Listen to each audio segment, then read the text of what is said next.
Bonjour, ici Patrick Pierrat. Voici l'essentiel des nouvelles économiques et financières à connaître ce matin. Elon Musk a acheté Twitter. Le fondateur de Tesla est désormais propriétaire du réseau social Twitter. La transaction qu'Elon Musk a voulu faire, puis ne voulait plus faire, puis voulait de nouveau faire, s'est finalement conclue hier soir. Musk a payé 44 milliards de dollars américains pour cette acquisition. Il a écrit sur Twitter qu'il ne l'avait pas faite pour gagner de l'argent, mais plutôt pour aider l'humanité. Dans les heures suivant la conclusion de la transaction, il a déjà congédié plusieurs de ses principaux dirigeants, des dirigeants de la société, dont le PDG Parag Agrawal et le chef des finances.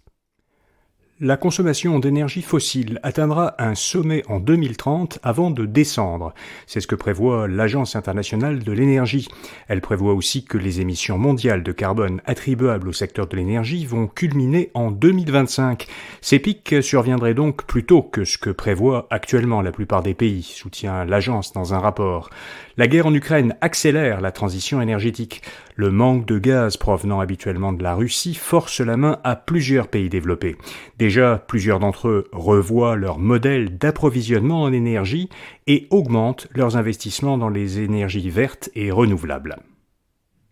Hydro-Québec pourrait augmenter les tarifs appliqués aux grandes maisons luxueuses. Selon le Journal de Montréal, Hydro étudie la possibilité de faire baisser de 50 à 40 kW le plafond de puissance admissible aux tarifs résidentiels. Les propriétaires de certaines maisons spacieuses équipées d'une piscine, d'un spa et d'autres équipements qui consomment beaucoup d'électricité pourraient dépasser ce seuil et être ainsi soumises à des tarifs plus élevés. Rogers, Shaw et le Bureau de la concurrence ne sont pas parvenus à s'entendre en médiation au sujet des conditions entourant le projet de rachat de Shaw par Rogers. Le Bureau de la concurrence allègue que la transaction, telle que proposée actuellement, aurait pour effet d'augmenter les prix des services mobiles au Canada. Les parties feront entendre leur point de vue devant le tribunal de la concurrence le mois prochain.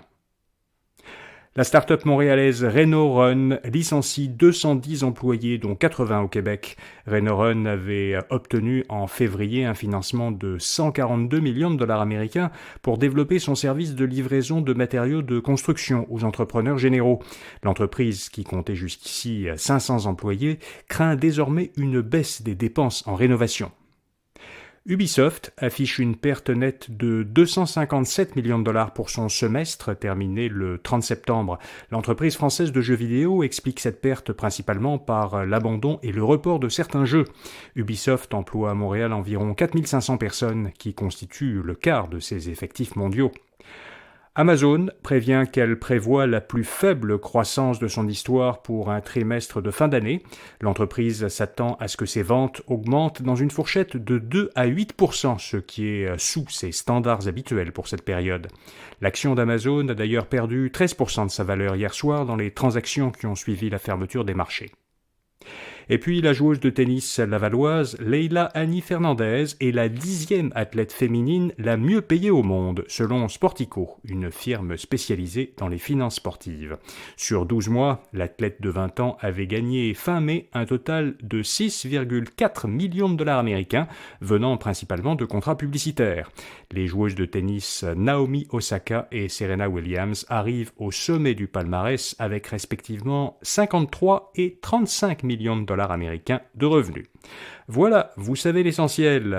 Je vous retrouve samedi matin pour un épisode hebdomadaire récapitulatif à retenir cette semaine avec nos deux chroniqueurs Fabien Major et Alain McKenna. On reviendra comme d'habitude en 10 minutes sur deux sujets de l'actualité de la semaine qui s'achève pour voir les enseignements qu'ils font en retenir. Vous pourrez écouter cet épisode dans le flux de ce balado ou le voir en vidéo sur la chaîne YouTube d'InfoBref.